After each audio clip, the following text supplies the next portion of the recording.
Good morning students. आज हम start करने वाले हैं 7th chapter variation. Now variation यानी क्या?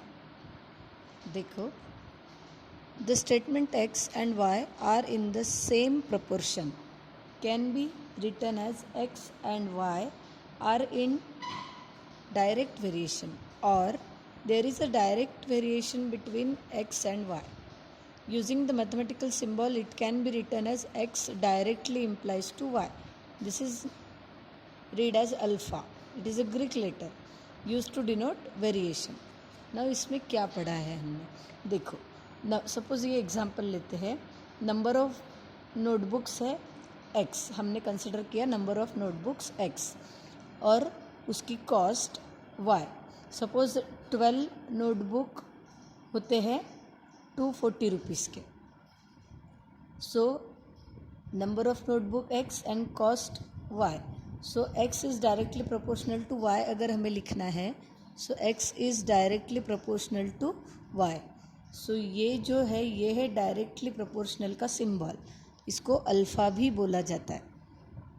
सो this is called as variation. फिर अगर हमें इसे इक्वल टू साइन में लाना है तो हम अगर लिखते हैं x इज़ इक्वल टू, अगर ये वेरिएशन आपको हटाना है तो एक कांस्टेंट लेना पड़ता है k को बोला जाता है k is a constant of variation. Constant of variation. फिर अब यहाँ पर x by y is equal to k.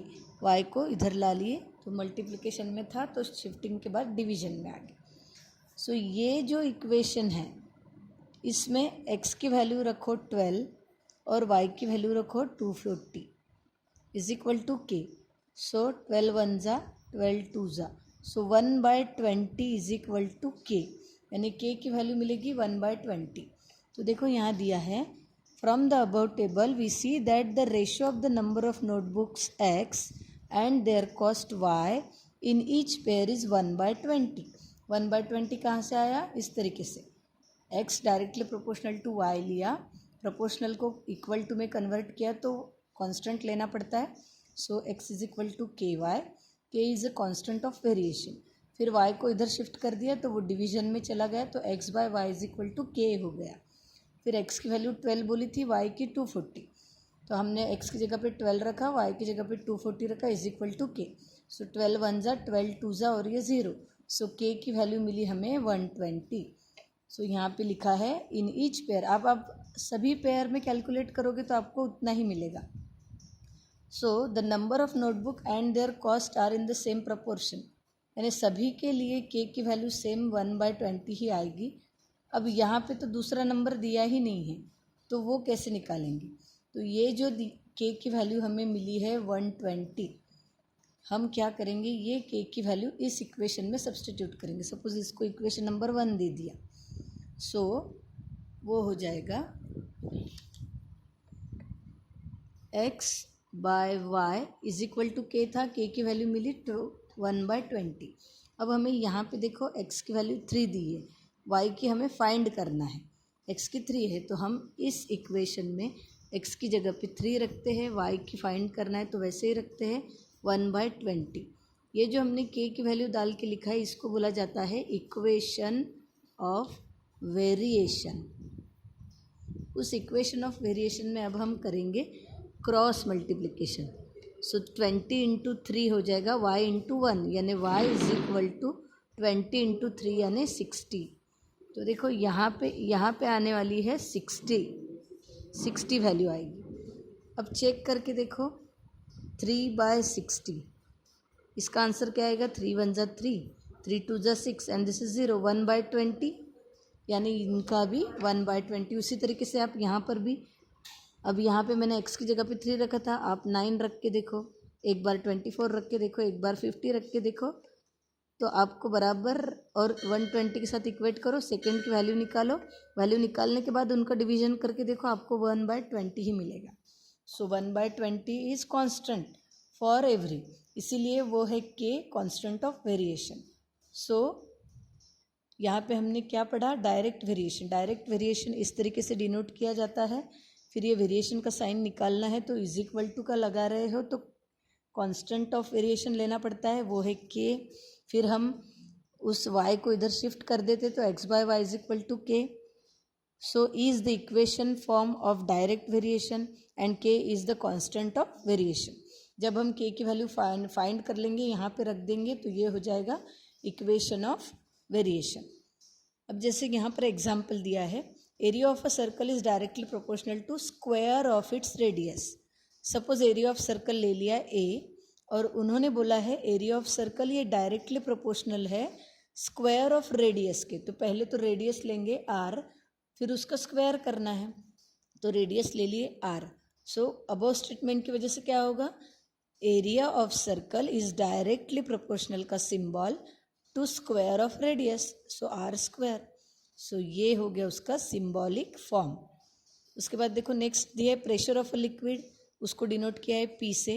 वो directly varies directly as the depth D of the liquid, यानी P directly proportional to D है, तो उसका statement इस तरीके से लिखा जाएगा, P directly proportional to D. Next एक एग्जाम्पल दिया है, वो भी देख लेते हैं। X varies directly as Y, यानी एक्स डायरेक्टली ऐसा लिखा जाएगा। यहाँ पे बोला है एक्स की वैल्यू 5 है, वाई की वैल्यू 30 है। तो find the constant of variation and equation of variation. तो हम कैसे फाइंड करेंगे, देखो X directly proportional to Y का मीनिंग होता है X is equal to K Y. Variation का सिंबल हटा दिए, इज इक्वल टू का लगा दिए, तो के लेना पड़ता है। के is constant of variation, constant of variation ये भी लिखना ज़रूरी है। के क्या है, कांस्टेंट ऑफ वेरिएशन है, ये लिखना ज़रूरी है। इसके बाद y को डिनोमिनेटर में ला लेंगे, इज इक्वल टू के, इसको इक्वेशन नंबर 1 दे देंगे। अब हमें x की वैल्यू 5 दी है, y की वैल्यू 30 दी है, तो इन इक्वेशन 1 x की जगह पे रखेंगे 5, y की जगह पे रखेंगे 30। सो 5 बाय 30 इज इक्वल टू के। सो 5 1 जा 5 6 जा, सो के की वैल्यू मिली हमें 1/6। हमें बोला था कांस्टेंट ऑफ वेरिएशन निकालो, सो कांस्टेंट ऑफ वेरिएशन क्या मिला, के इज इक्वल टू 1/6। अब हमें बोला है इक्वेशन ऑफ वेरिएशन भी निकालो, तो ये जो हमने इक्वेशन नंबर 1 दिया है, इसमें हम के की वैल्यू जो मिली है वो रख देंगे। So X by Y is equal to 1/6, cross multiplication करेंगे, 6 जाएगा एक्स के साथ, वाई जाएगा इधर। सो ये हो जाएगा equation of variation, 6x is equal to Y. So इस तरीके से हमने देखा डायरेक्ट वेरिएशन यानी डायरेक्टली प्रोपोर्शनल टू अल्फ़ा वाला साइन देना है। अल्फ़ा वाला हटा के अगर हमें इज इक्वल टू लिखना है तो हमें कांस्टेंट ऑफ वेरिएशन लेना है। फिर हमें कांस्टेंट ऑफ वेरिएशन के साथ जो y लिखा है वो लेफ्ट में लाना है, यानी x by Y is equal to K. उसी को हम इक्वेशन ऑफ वेरिएशन भी बोलते हैं। इस तरीके से हमने कांस्टेंट ऑफ वेरिएशन फाइंड करना सीखा है और इक्वेशन ऑफ वेरिएशन। सो देखो k की वैल्यू 1/6 जैसे मैंने अभी आपको सॉल्व करके दिखाया, और उसके बाद equation of variation y is equal to 6x लिखो या 6x is equal to y।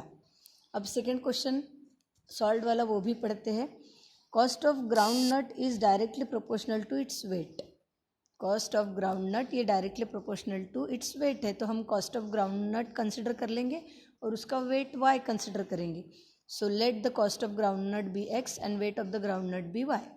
अब बोला है if the cost of groundnut is ₹450, then find the cost of 1 quintal groundnuts. Cost of 5 kg, okay, cost of 5 kg, 5 kilo groundnut का कितने का होता है, ₹450। तो हमें बोला है 1 क्विंटल ग्राउंड नट कितने का होगा, 1 क्विंटल यानी कितना होता है 100 kg। ठीक है, तो हमने क्या किया, let the cost of groundnut x ले लिया and weight of groundnut y ले लिया। अब हमें बोला है x directly proportional to y, यानी cost directly proportional to wait.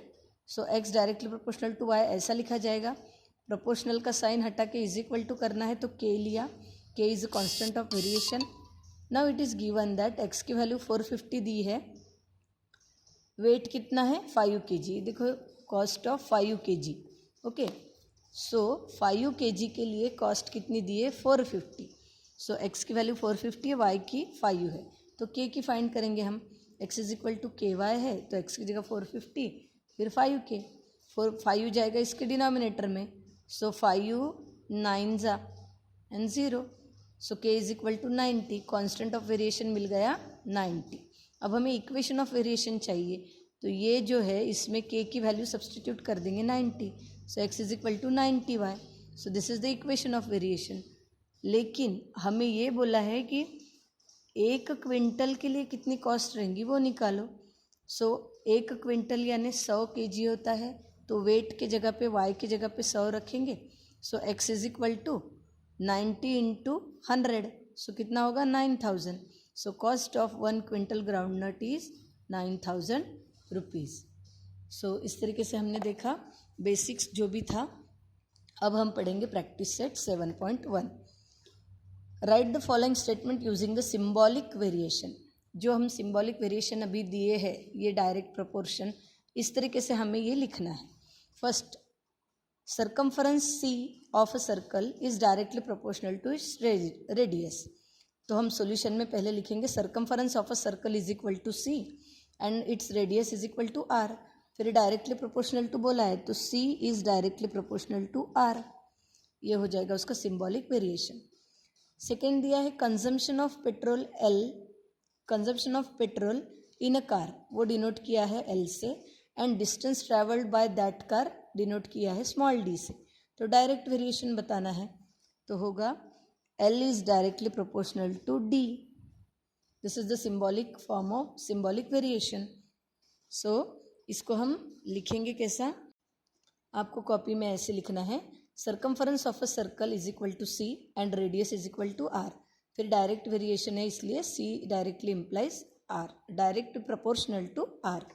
Second बोला था consumption of a petrol in a car, L से डिनोट किया है, distance travelled by car D से डिनोट किया है, तो दोनों डायरेक्टली प्रोपोर्शनल बोला है, तो L directly proportional to D। So इस तरीके से आपको ये पहला दूसरा क्वेश्चन लिखना है।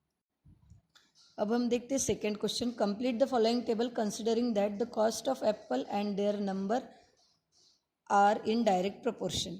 अब जैसे मैंने पहला बेसिक एग्जांपल एक्सप्लेन किया था, सेम उसी तरीके से हमें ये फॉलो करना है।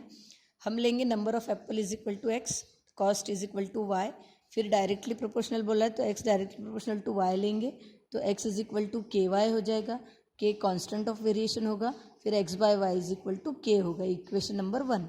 इस इक्वेशन 1 में एक्स की जगह 1 रखेंगे, वाई की जगह 8 रखेंगे, तो के की वैल्यू मिलेगी 1/8। फिर वो 1/8 हम यूज़ करेंगे और ये जो बची हुई वैल्यूज़ है वो फाइंड करेंगे। देखो हम किस तरीके से सॉल्व करेंगे। Number of apple is equal to X, cost of apple is equal to Y, फिर डायरेक्टली प्रोपोर्शनल बोला है इसलिए ऐसे लिखेंगे, so X is equal to K Y, K is constant. अब एक्स की वैल्यू 1, वाई की वैल्यू 8, तो X by Y is equal to K, इस पर से हमने निकाला X by Y is equal to K, equation number 1। इसमें एक्स की जगह 1 रखेंगे, वाई की जगह 8 रखेंगे, तो के की वैल्यू मिल गई 1/8। इसको इक्वेशन नंबर 2 दे देंगे, और ये जो इक्वेशन है इक्वेशन 1, इसमें हम के की जगह पे 1/8 रख देंगे, तो वो इक्वेशन नंबर 2 हो जाएगा, और equation 2 is the equation of variation. तो देखो हमने लिखा X by Y is equal to 1/8, इसको इक्वेशन नंबर 2 दे दिया। अब हमें फाइंड करना है जो ब्लैंक स्पेसेस है वो, जैसे कि अब यहाँ पे दिया है 4/32, जैसे हमने 1 और 8 रख के देखा तो के की वैल्यू हमें 1/8 मिली, ये रखोगे तो भी मिलेगा। जैसे कि X by Y is equal to K है, तो 4/32 इज इक्वल टू के यानी 1/8 ही आने वाला है, तो ये अभी फिर से करने की ज़रूरत नहीं है। अब ये वाला कंसिडर करेंगे, इसमें एक्स की वैल्यू निकालनी है, वाई की 56 दी है, तो हम क्या करेंगे, इस इक्वेशन में y की जगह 56 रखेंगे, तो x as it is, y की जगह 56, 1/8।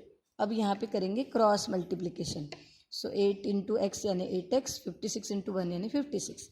8 इंटू एक्स था, तो 8 शिफ्टिंग के बाद डिवीजन में जाएगा, तो x की वैल्यू मिलेगी 7। तो आपको ये ब्रैकेट में क्या लिखना पड़ेगा, 7, बट हम डायरेक्ट नहीं लिखेंगे, जैसे मैंने सॉल्व किया वैसे पूरा सॉल्व करेंगे। फिर उस नेक्स्ट देखो, फिर हमें x की वैल्यू 12 दी है, y की निकालना है, तो हमने x की जगह पे 12 रख दिया, y एज इट इज़ 1/8, फिर से क्रॉस मल्टीप्लिकेशन किया, सो y की वैल्यू मिली 96। फिर उसके बाद देखो तो यहाँ पे आएगा 96। अब x की जगह y की जगह 160 लेना है, x फाइंड करना है। तो देखो y की जगह 160, x as it is 160 is equal to 1/8, फिर से cross multiplication. So 8x is equal to 160, 8 जाएगा डिवीजन में तो x की वैल्यू मिली 20। इस तरीके से हमने वो टेबल कंप्लीट किया। आप कॉपी में पहले क्वेश्चन एज इट इज़ बनाओगे, टेबल ड्रॉ करोगे और आंसर सॉल्व करते वक्त पूरे इस तरीके से स्टेप्स लिखने हैं। सो हमने फर्स्ट क्वेश्चन पढ़ा है और सेकंड क्वेश्चन भी कंप्लीट किया है। नेक्स्ट वीडियो लेक्चर में हम बचे हुए 4 क्वेश्चंस पढ़ेंगे।